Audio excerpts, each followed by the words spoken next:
weeks in Poland were very difficult. Karima Romaniv is a young Ukrainian woman who kept a diary of her journey fleeing her war-torn country. Karima is now in Taipei and will soon publish this diary. We invited her to read parts of her upcoming book. At 4 a.m. on February 24th, I woke up to the sound of an explosion at a military base and trembling walls, not only in my city but all over Ukraine. The first thought that came to every Ukrainian's mind was, the war has begun. I ran to the balcony to see evidence of the explosion to make sure it wasn't a terrible dream. There was nothing in the sky, no panicked people on the streets, no siren, no phone notification about the war beginning.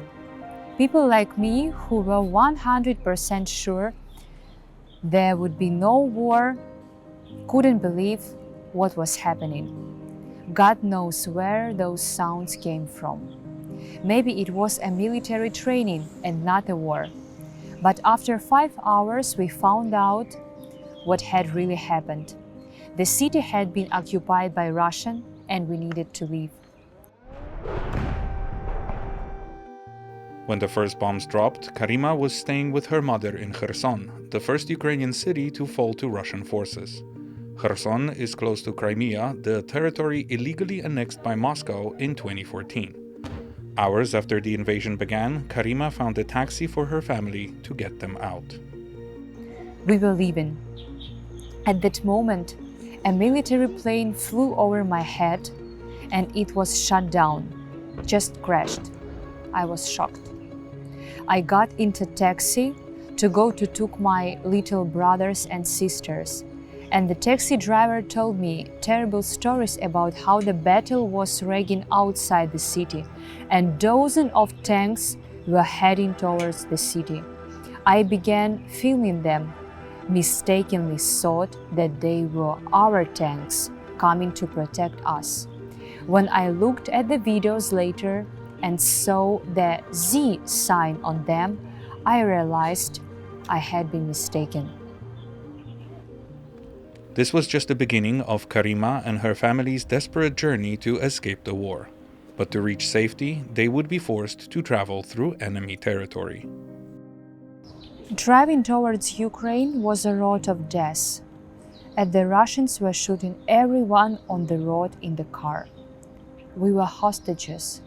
The only way out was to go to Crimea and then either travel through Russia to Europe or to Georgia.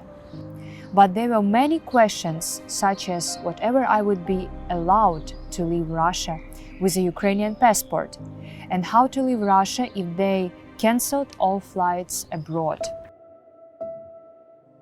The most interesting part began as we arrived at the border of Crimea. I approached the control zone and showed my Ukrainian passport. The inspector asked me, "Where are you going?" I replied, "Transit to Europe through Russia." He said, "You are not going in the right direction." I said, "What do you mean? I need to pass through Russia to Europe." He said, "Well, try it." The conversation was strange. A customs officer with a rifle took us to a small room where each person was called in for an interview. When Karima arrived at the border of Crimea, she was interrogated by border guards. To protect herself, she scrubbed her phone clean of all videos, photos, and messages, memories of her life in Ukraine. First thing they did was taking my phone and checked everything. If they seen even one bad word against Russia or Russians on the phone, they won't let you go. While one officer was looking at my phone, the other was asking questions. I knew there would be psychological pressure and provocations, so I immediately prepared myself to take a neutral position. I am against war and I'm saving my life. Our dialogue was as follows. "Why are you leaving?" "I am running away from the war." "Are you happy that we're liberating you?" "No. How can I be happy about war?" A month later, Karima finally made it to Poland. But her ordeal didn't end there. As a refugee, she struggled every day to find a safe place to spend the night. The 2 weeks in Poland were very difficult.